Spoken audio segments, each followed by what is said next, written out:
Hello, everybody, and thank you for joining us for Hive Tables to Apache Iceberg, a step-by-step migration blueprint. My name is Kelly, and I will be your moderator for the session. Just a heads up that we will have time for a brief live Q&A after the presentation. So be sure to ask a presenter tab to questions and engage with your fellow attendees. With that, I'd like to welcome our speakers, Akshat and Srinivas with Cloudera to the stage. Take it away. Thank you, Kelly. Thank you very much. Good morning, afternoon, and evening, everyone.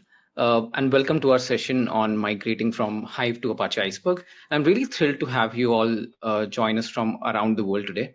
Whenever I talk about this topic, I always like to start with the phrase that don't forget the OG, which is Hive, right? For many years, Apache Hive have been the trusted solution for managing a vast amount of data in Hadoop ecosystem. However, as data engineering requirements evolve, organizations are seeking enhanced performance, greater flexibility, and improved support for diverse workloads. This is where Apache Iceberg comes into play, a modern open table format designed for today's dynamic data environments. Today, we'll dive into why migrating from Hive to Iceberg is not just a technical upgrade, but a strategic move. We'll walk through the entire migration process step by step, discussing two different migration strategies along with their unique advantages and exploring the significant benefit that Iceberg can bring into your organization. Before we get started, let me introduce myself. I'm Akshat. I'm a product manager at Cloudera's Open Data Lakehouse. Before getting into product, I have over 8 years of experience into core data engineering and application development. I have had the opportunity to contribute to Apache projects like Hive and Thais. And joining me today is my co-speaker, Rishi. Rishi, over to you.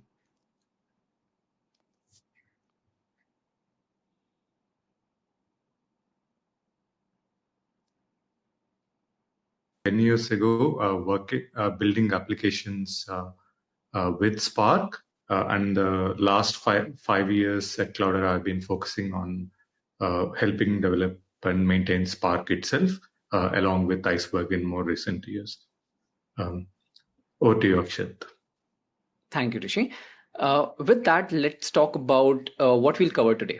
We'll first review how data management has evolved from raw data lake and structured warehouse to transformative concept of the data lake house, which combines the best of both worlds. Next, we'll dive into the benefits and limitations of traditional Hive table format versus the modern table format that is Apache Iceberg.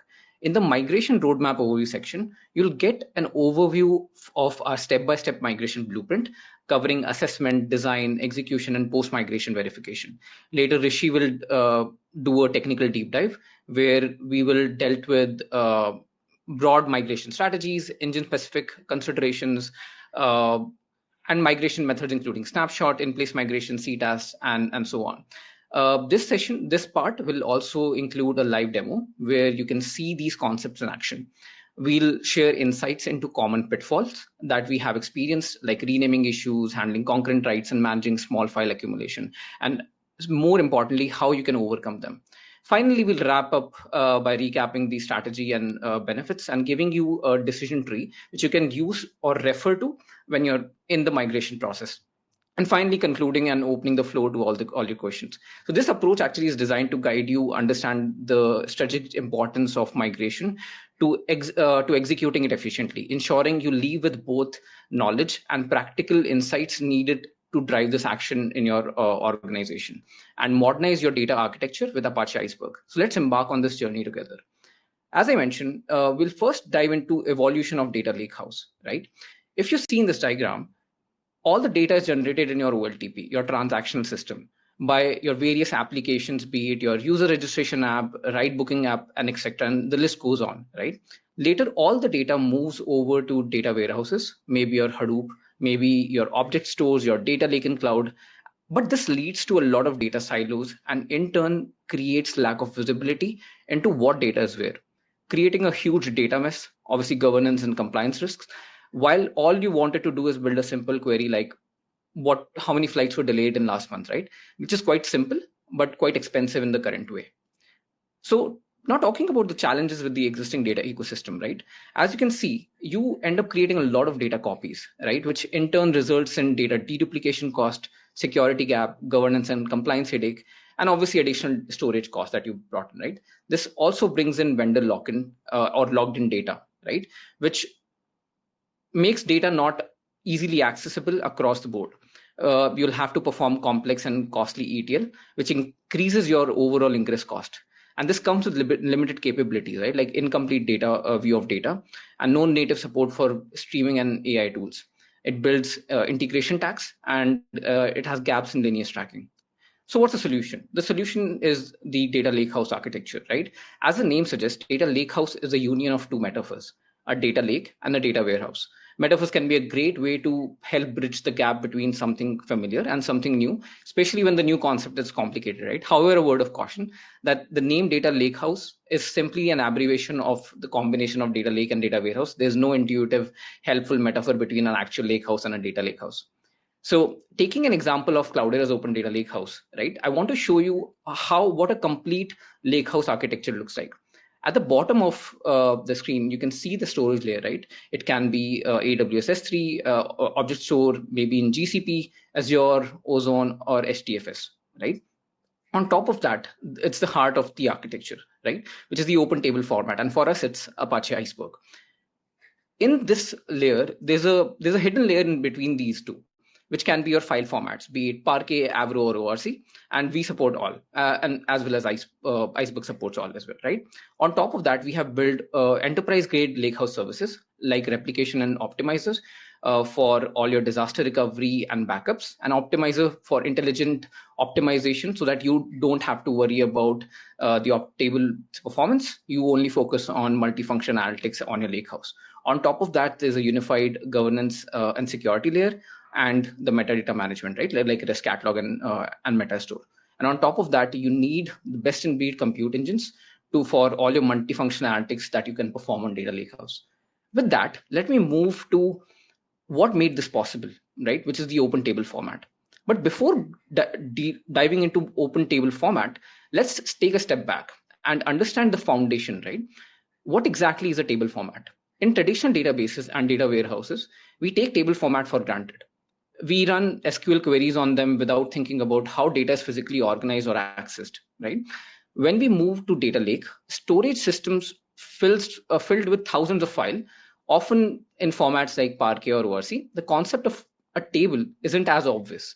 That's where table formats comes in. Historically, Hive solved this problem by adopting to a directory-based approach. The concept here is that a table in Hive isn't stored in a single file, but as a directory with files and subdirectories. All files in that directory and its partition represent a logical table. And how it works is if you point Hive to a folder, it treats that folder as a table. Partitions are represented as subdirectories, say by date or other key columns. So when you run a query with appropriate filters, Hive only scans the relevant file. The benefit of this method is that it is very transformative. It allows user to run SQL queries on data stored in object store or Hadoop cluster without worrying about the underlying file details, right? It provides single canonical view of a dataset, making it compatible with virtually every tool. But this also brings in some challenges, right? The directory-based approach makes small updates inefficient because even if you want to change a single record, you must rewrite the entire partition. It also forces users to understand the physical file layout, which isn't always intuitive. In addition, listing and filtering through thousands of files during query planning can be very time intensive and sometimes requires additional compute resources. This early solution paved the way for modern table format. While Hive's approach helped standardize how data lake were treated like a traditional database, its limitation, especially for frequent and small updates and for dynamic schema requirements, sets the stage for the innovation like Apache Iceberg. So now that we have explored how Hive's directory-based table format works and the benefits and challenges that comes with it, let's focus on the specific goals that we need to achieve to overcome these issues and pave the way for modern table formats like Apache Iceberg. First is ensuring table correctness and consistency. While Hive, a table with Hive, a table is simply a folder of files, and everyone uses the same folder.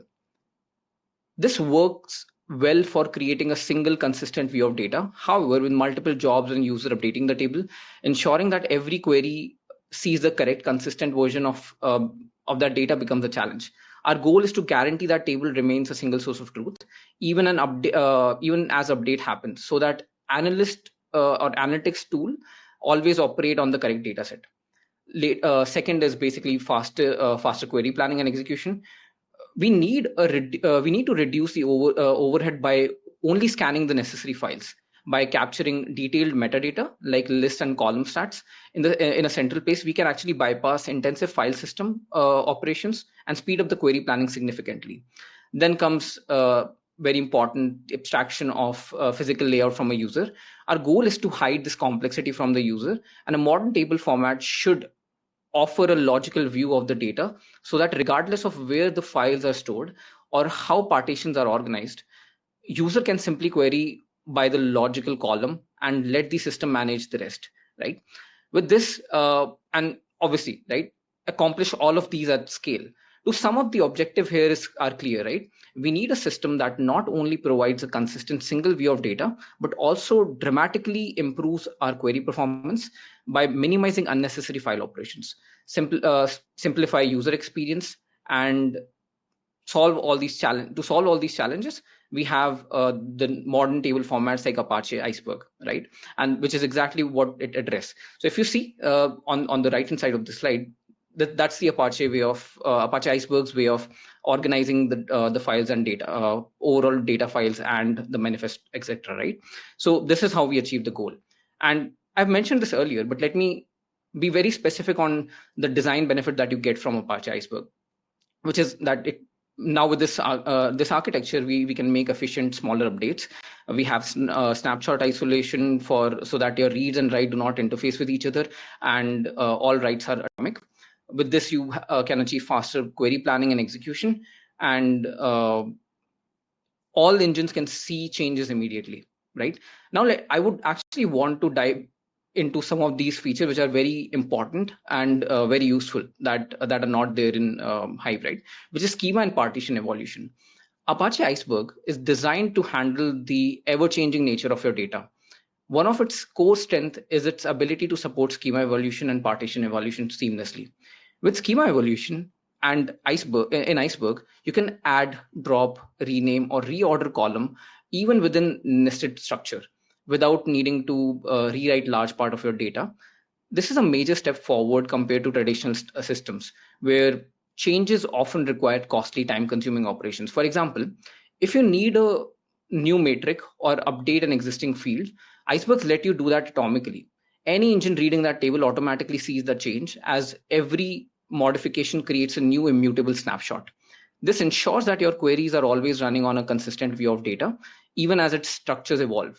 And with partition evolution, Iceberg goes further by allowing you to evolve your partition strategy. Instead of being logged into a physical layout defined at a table creation, you can adjust the partition schema over time. Imagine you initially partition your table by date, but later decides that partitioning by months or even weeks would optimize your query better. With Iceberg, you can update how your data is partitioned without reprocessing all existing files. The system uses metadata to understand and enforce partition layout, so your data remains organized and efficient regardless of how much how your need change, right? In short, these capabilities means that as your business requirement evolve, your data structure can adopt to it, keeping your queries fast and your processes streamlined without disruption. The second feature that I want to highlight is hidden partitioning, right? Which is a very elegant innovation in Apache Iceberg, designed to simplify how you interact with partition data. So if you see an example here, a table is created with a Hive query, right, for example, and it's partitioned on transaction time. And now when you query that, even if you're querying on a partition, it will do a full scan of that partition, right? But with Iceberg, you can use partition transforms and use a day function. So it brings a hidden partition, and now you have the ability to go a step further and do query by date, which will reduce the overall scan and make a partial scan of the table, which brings us much faster, right? So Traditionally, when you partition data, say by date, the physical layout becomes visible to every query. User needs to understand and explicitly specify the partition logic to avoid full scans. With Iceberg, the partition strategy is managed entirely in a metadata layer. This means that even though your data is physically partitioned to optimize performance, the underlying complexity is hidden from the query writers, right? You can simply query the table by your logical column name without worrying about the folder structure or partition value, right? And with this, you achieve optimized query planning. The system automatically tracks and maintains metadata, such as statistics and file level partition information. This allows the user query engine to quickly determine which file to scan based on the filter you apply, without requiring the user to manually configure partition-based filtering. In practical terms, even if you run a query filtering on timestamp, Iceberg knows how to leverage the hidden partition information to only scans the most relevant files. This dramatically speeds up your query planning and reduce overall workload, leading to improved performance and lower compute cost. Hidden partition truly abstracts the file storage detail and letting you focus purely on getting answers from your data, while the system optimizes the data access under the hood. Moving to the third very important feature that Iceberg brings, right, is the versioning and time travel queries. With immutable snapshot, every change you make to an Iceberg table, whether it's update, delete, insert, results in a creation of a new snapshot of the table. These snapshots are immutable records of your data in any particular moment in time. This concept of snapshot ensures that every query can operate against a consistent version of table, even when updates are happening concurrently. With time travel capabilities, it allows you to query historical data, meaning you can view a state of your table as it existed at a particular previous time. And this is invaluable for auditing, debugging, or in general debugging data issues, right? For instance, if a data load went wrong, you can travel back to a snapshot taken before the error occurred to diagnose the problem, or even roll back to the state if necessary, right? And you can achieve that by example queries, right? If you want to do time version travel, you would want to do system version as of version. If you want to do a time travel query, you would want to do system time as of timestamp.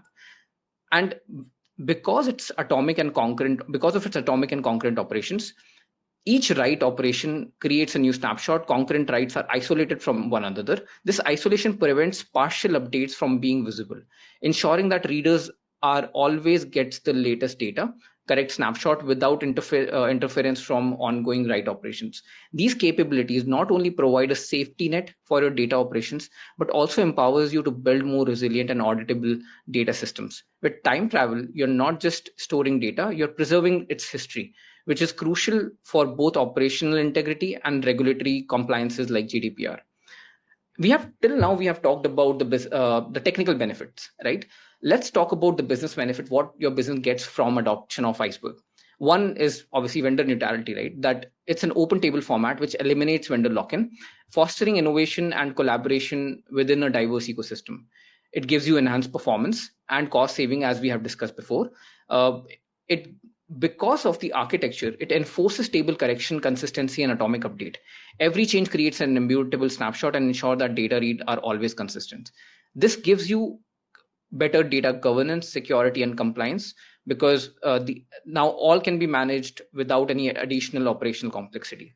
It's a simplified data architecture, and it's future-proofing your and building flexibility in your data architecture, right? In summary, the business benefit of migrating to Iceberg extend far beyond its technical enhancements. You gain significant performance and performance improvement and cost efficiencies, enhanced governance and security, and simplified and unified data architecture. Now let's move forward to our migration roadmap overview, right? This is the part where we actually talk about the overall migration now that you have understood the benefits of Apache Iceberg. So when do you migrate? You have to take a stepped approach, right? First, you'll have to do an assessment of your inventory workload and so on and so forth. Then Rishi will also dive into how you can design and execute that migration and the post migration verification steps. So let me talk about a bit on the assessment part, right? So you always start with your inventory and workload assessment. You identify strategically which table you want to migrate to Iceberg, because both Hive and Iceberg are very efficient systems for analytics on your data, right? But both of them serves very different purposes and have very different feature sets. So you might want to analyze and understand your current workload and inventories on what particular tables you would like to migrate. We have seen that principal owners, some tables are often not fully aware of all the producers and consumers of the table. Ideally, the table should migrate, should be functional perspective as well, right? That requires Iceberg features. You need to understand your current pain points on why you want to migrate. Is there any existing pain point that your system is giving you, is not served by your current infrastructure or architecture? You need to do an environment and compatibility check, data and schema audit, storage layer review to see if the performance with Iceberg is better or not. And most importantly, stakeholder alignment. You need to ensure that after the migration, your end user, maybe your business analyst, your data engineers are not affected by overall migration and still get the benefit of Iceberg with its improved performance and cost saving as well, right? With that, let me give the stage to Rishi to do a technical deep dive on how to actually perform this migration. Over to you, Rishi. Thank you. Thanks, Akshat. Are my slides visible? Yeah. As Akshat mentioned, I'll now delve into the technical details of the migration process. Once you identify the candidate tables, you should first figure out if the writes on the candidate tables can be paused. If all the writes on the candidate tables can be paused, the migration becomes much simpler. We'll start by looking at the scenarios where writes can be paused, and then we'll move on to the scenarios where they cannot be paused. Before we begin, I want to let you know that this presentation is primarily uses Spark, but the concepts discussed here are applicable to Hive and Impala as well. Please refer to your processing engines documentation for the exact code snippets and its intricacies. Let's begin by discussing the snapshot procedure. This procedure is available in Spark. It creates a new table without modifying the existing table. The underlying data files of your existing Hive table remain undisturbed.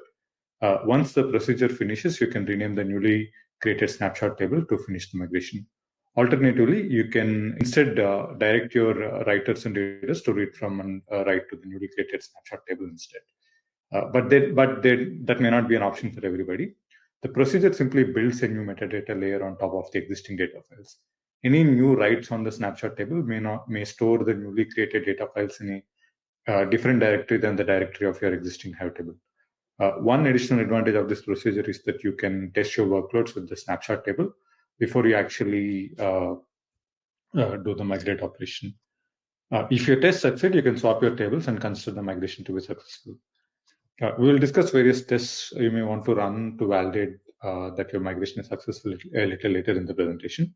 One caveat to note is that while this procedure is running, any new writes that might be coming into the candidate Hive table are still written to the pre-existing Hive table. So it's best to pause writes while executing this procedure. If you use this to actually do your migrate operation instead of just using for testing purposes. You can still use this procedure if you're unable to pause writes to your Hive table, but then it becomes a little tricky. What happens to the newly written writes that may not be available in your snapshot table? We'll discuss that part a little later in the presentation. Now let's discuss the migrate procedure. This is similar to the snapshot procedure, except that the table is migrated in place. You don't need to do an explicit rename. You can first use the snapshot procedure for testing, and then use this procedure so that you don't have to worry about renaming the old table. Another advantage of this procedure is that the backup table is generated automatically. In case you see any issues with your migration, you can always revert back to your backup tables. But the snapshot and migrate, both the snapshot and migrate procedures do not rewrite your existing data files. They instead simply create a metadata folder on top of the existing data files and populate the metadata folder with metadata files. Because no data files are being rewritten, both snapshot and migrate procedures are relatively fast. But both these procedures have a couple of problems. Since the underlying data files are undisturbed, many of the problems that you see with your Hive tables are carried over to your Iceberg table as well. For instance, if your underlying data files have a lot of small files, that will negatively impact your query processing. Also, the data stored in object stores like S3 with a traditional Hive storage layout can face S3 request throttling, as objects are stored under the same file path prefix. Iceberg by default also uses the Hive storage layout, but it can be switched to use the object store location provider. With object store location provider, a deterministic hash is generated for each stored file with the hash appended directly to the right data path. This ensures files returned to S3 are equally distributed across multiple prefixes in the S3 bucket, resulting in minimized throttling and maximized throughput for S3 related IO operations. You can refer to the Iceberg documentation to learn more about object store file layout. But since we are not disturbing the underlying data files, these problems will port over to Iceberg in snapshot and migrate procedures. So to take full advantage of Iceberg features, you might want to trigger a compaction to address this problem before you declare the migration to be successful. Another problem with this procedure is that Iceberg only supports Spark, ORC, and Avro formats as its data file format. But the traditional Hive tables can have other formats like plain text. Even if your data format is supported, you may want to change it as part of your upgrade to Iceberg. So how do you get around these limitations of snapshot and migrate procedures? You can simply use a create table as select statement. In Iceberg and in Cloudera's products, you configure a number of really good sensible defaults for table properties. You can choose to modify the table properties depending on your use case, but only do that if you know what you're doing. So let's briefly talk about the pros and cons of this method compared to the previous methods that I presented. The pros are that the newly created data files are well optimized for Iceberg and data will be distributed well. Any existing small files will be coalesced automatically because of the pre-existing defaults. This is a common procedure that is available across all the processing engines, and there isn't much complication in configuring. The newly created data files could take advantage of the Iceberg's object store file layout so that the file paths are different prefixes, thus reducing object store throttling. This approach is not necessarily restricted to migrating Hive table. You can use the same approach to migrate tables available in other table formats like Delta and Hoodie. You can change the data format, say, from ORC to Parquet and vice versa. Now, let's discuss some problems with this approach. Unlike the migrate and snapshot procedures, this will trigger a full read and write of your data files, and it may be very expensive operation depending on the size of your tables. Your entire data set will be duplicated. You need to have sufficient storage space available. This shouldn't be a big problem in public cloud backed by an object store. So but you need to plan for it in private cloud. All the methods that we have discussed so far require that writes in some ways, in some cases, reads need to be paused. This adds varying amount of downtime to your applications. What if you don't have the luxury of long downtime to do your migration? What if you need to let your applications be able to continue writing to the table? Well, we can't really do zero downtime in all cases, but we can get very close with some effort. It may not be possible in every case, but you might be able to do it with some proper planning and testing. And also you need to be able to modify your application writer's code. I'll be presenting one way to do it with Spark, but you can potentially extrapolate the ideas that I'm presenting here to other engines as well. You can also take advantage of your unique table layout to modify the ideas presented here to best suit your situation. Yeah. Okay, one possible solution could be you can create a new Iceberg table with the desired table properties. In most cases, like I said, you can just use the defaults. Only modify them if you know what you're doing. When creating the Iceberg table, keep the partitioning scheme consistent. This is needed at least in the beginning. Later, the partitioning scheme can be evolved as Iceberg supports partition evolution.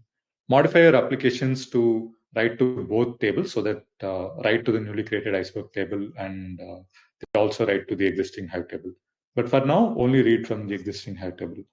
Record the timestamp from which your application started writing to both the tables. You can configure this in your application writers. Then you programmatically list all the files in your Hive table that were inserted before the timestamp your application is captured. Add all the files. You just programmatically list it to the Iceberg table using the add files procedure. This procedure is available in Spark and it may be available in other engines as well. Please check your engine's documentation. The add files procedure will simply add any given file to your Iceberg table and create a new snapshot with the newly added files. You might also be able to take advantage of your table's partitioning scheme to skip programmatically listing the files entirely. This way, you don't need to record the timestamp. All new writes will write to newer partition of both the old Hive table and the newer Iceberg table. So you can simply add the data files from older partitions using the add file procedure. If you don't have access to Spark, you might simply read the files you listed from your engine and insert them into the newly created Iceberg tables in a traditional way, like using an insert. If you do this, then new data files are created instead of simply reusing the old one. Once you successfully add all the data files, you can stop your application from reading and writing to the old Hive table and simply use the new Iceberg table. You can also take advantage of the snapshot procedure to migrate your older data files instead of manually doing it using the add files procedure. If you choose to go to the timestamp route, it might be a good idea to use a flag that can be fetched from external sources like environment variables or a database pointer.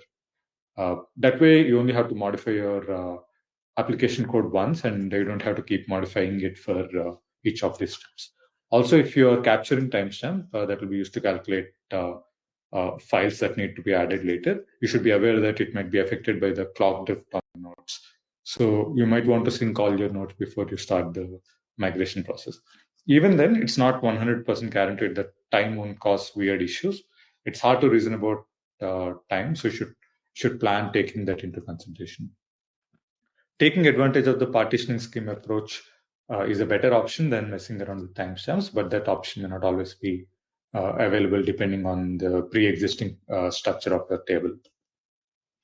Now let me switch to a very quick demo. It's not a complicated demo. Let me go to, so I have a Spark shell here. Let me see.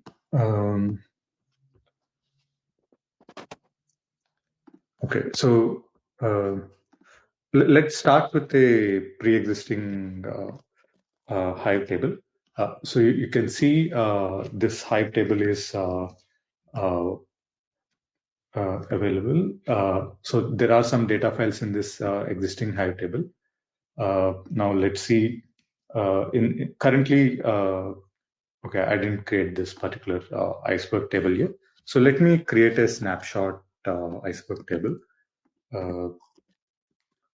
So you see, I created a snapshot Iceberg table, and you see a newly created a new table is created, and you'll see that this has only metadata. It doesn't have any data in this particular table yet. Now let's query the newly created Iceberg table just so we know it worked. So you're able to get the same results from the Iceberg table as well. You can also run a metadata query, which is available in Iceberg. So you can see that it's properly able to recognize the Iceberg table. Now let me move back to my presentation. Right. Okay. Sanity check should be performed once the migration is complete to ensure that everything is in order. Decide on the verification methods before you migrate. Your verification methods may vary depending on the method of migration you might have chosen. You could start by checking that the number of rows in the old table and the new table are the same. You could also calculate the number of distinct values for a subset of select columns and see if the numbers match for both the Hive and Iceberg tables. You could also calculate count per partition and see if they match. Now let's discuss some real-world pitfalls. If while creating the Hive table, the location clause is specified, then renaming operation of the table will not cause the underlying data files to move. I'm not getting into the nuances of this here.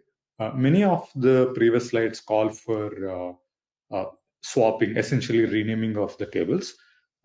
This could be a very expensive operation if the underlying data store is object store. If while creating the table, the location clause is specified, then renaming the name of the table will not cause the underlying data files to move. Only the pointer in the metastore will change. It's important to test in your environment and with your particular table definitions thoroughly and check if the underlying data files are moving. Since the migrate procedure that we previously discussed might do an implicit rename, this problem may exist even though you yourself did not do an explicit rename.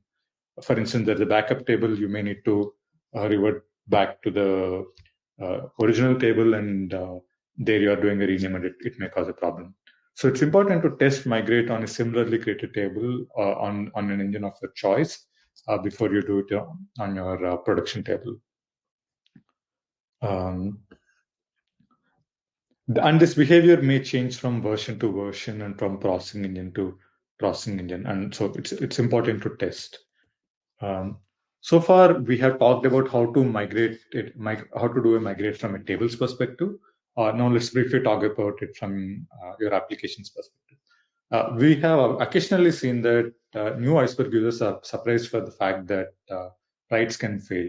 Iceberg does what is known as optimistic concurrency control.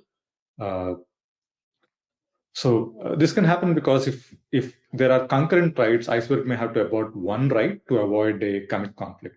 So in most cases, if a commit conflict occurs, Iceberg will be able to rebase on top of new snapshot and retry. But sometimes even retries can fail due to contention between multiple concurrent applications trying to write to the same table. Since traditional Hive tables similarly write to a folder, simply write to a folder, the writes to it will not usually fail. Your existing application may not have the logic to handle these failures properly. But since failures are possible when writing to Iceberg, your application logic might need to change to accommodate this fact. Though the migration methods like snapshot, migrate procedure, and CTAS doesn't really require any changes to your application code, the fact that writes may fail due to the commit contention means that your application may be forced to adapt to this new reality. If there are no concurrent writes to your table, then this is not a problem at all, and your application need not change. In case of reads, the presence of concurrency makes no difference. If your application only does reads, it may not need any further change.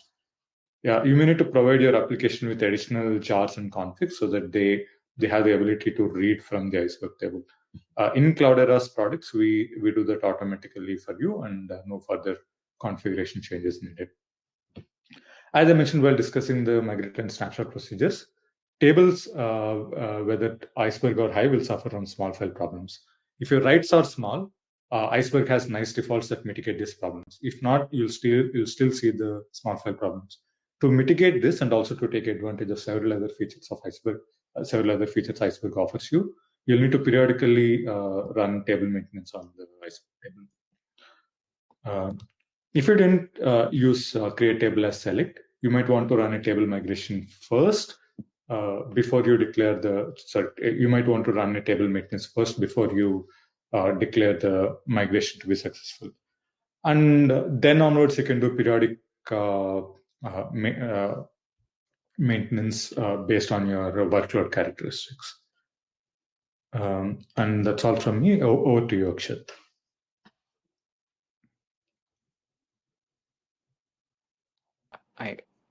Yeah, thank you, Rishi, so much. So on this slide, we'll basically just to give you some time to questions also, right? So I'll just quickly walk through this slide. So we have built a decision tree based on which you can analyze on which step you are on currently, and then based on the step, you can either take a step forward or reevaluate, right? So we always start with defining the business and technical requirements, and if those things are actually right, then finally assess your Hive environment, right? And if you need Iceberg features, then you need to do all those steps that Rishi and I just mentioned. You need to do your inventory workload analysis, evaluate your data characteristics if it's meeting the right file format, the data types, and so on. And if your data is not complex, then go ahead with the selection of the tools and methods, either in place migration, CTAS, what Rishi just mentioned, and then finally move to a strategy, right? Once you have the prototype or test migration done, validate the migrated tables, if they meet your production SLAs and business need. If it does not, then it means that you might have to refine or retest your migration strategy overall. And if it does, then plan a production cutout and go live and monitor, right? But if in any step your answer goes to no, that means that you need to either reevaluate your strategy or reevaluate whether you need Iceberg or not. But based on all the things that we have mentioned in these slides before, I strongly urge that you evaluate your current workloads and see if Iceberg or open table format is something that you would benefit from, because most of the use cases today, right, we see are ultimately leading to analytics or compliance. So an Iceberg is a great fit for that, right? But if it ain't broke, don't fix it, right? So maybe you're fine, everything is going good with your analytic system and architecture, then maybe just for the future long-term or short-term goals, you might want to reevaluate it when the need arises, right? With that, let's go to the final summary. And as I mentioned, right, if you really want to adopt to a modern table format, Iceberg is the part to go. And I highly encourage everyone here to join the Iceberg community to support it and learn more. And we do have, I think, 3 more minutes left for Q&A. So if we are not able to answer any questions, we are happy to answer them in the YouTube comments when this goes live, and we'll definitely get the data from the event team. Thank you, Kelly. So yeah, let's start with the questions. So I'll go with the first one. So based off of the schema evolution, my source is Avro, serialized topic, and have multiple schemas in one topic with variable columns and fields. Can query engines like Flink Iceberg handle this by adding a column directly with manually needing restart? Or do I need to manually add the column and restart the job? Sorry, I couldn't quite. Can you repeat the question once more, please? So let me try to take a jab at it, right? While actually that happens, right? So one thing that Iceberg is not, it's not a query engine, right? So I'm assuming that when you say that my source is Avro serialized topic, you mean Kafka, right? So that's an assumption, but you might be able to correct me. So as I said, Iceberg is not a query engine. So if you have Iceberg tables, that's when you talk about schema evolution, right? And that's, I think, what I can answer at this point. So, but yeah, if you have any further follow-ups, do drop a message on the chat. So yeah. Okay. Perfect. So next question. We are experiencing a decline in write performance when adding columns using SQL's merge into syntax. Is there a best practice for writing new columns to an Iceberg table when the merge key isn't partitioned?